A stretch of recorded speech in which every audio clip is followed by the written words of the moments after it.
Camp Alpha stood as a quiet fulcrum in one of the most chaotic and controversial wars of the 20th century. Located just outside Saigon at the edge of Tan Son Nhut Air Base, it was a logistical artery feeding the American war effort in Vietnam during its most turbulent years, from the mid-1960s through the early 1970s. At a time when troop levels peaked at over 500,000, Camp Alpha served as the main in-country processing center for incoming and outgoing personnel. If you were an American serviceman arriving in Vietnam, this was your first stop. The war itself had evolved into something grimly industrial by then, a rotating conveyor belt of men, matériel, and missions. And Camp Alpha was where that machine kept turning.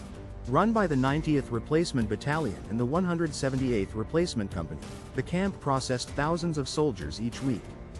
Fresh arrivals were sorted, briefed, and assigned to units spread across the country, whether infantry, aviation, signal, or specialized roles like those in Tactical Electronic Warfare Squadrons, quietly operating in shadows and skies.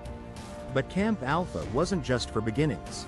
It was also where men cycled out, either on rest and recuperation leave, or at the end of their year-long tours. For some, it was a purgatory of paperwork and waiting. For others, it was a threshold between survival and something harder to name.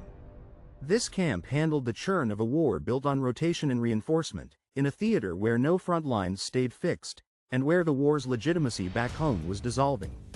By the early 1970s, disillusionment had set in. American involvement was beginning to wind down under the banner of Vietnamization, but the flights still came in.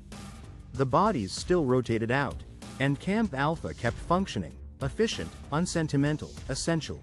It was never a battlefield, but it was part of the war's backbone. The war could not have operated without places like this. And for those who passed through, Camp Alpha was etched into memory, not as a destination, but as a pivot point in a war that shaped a generation.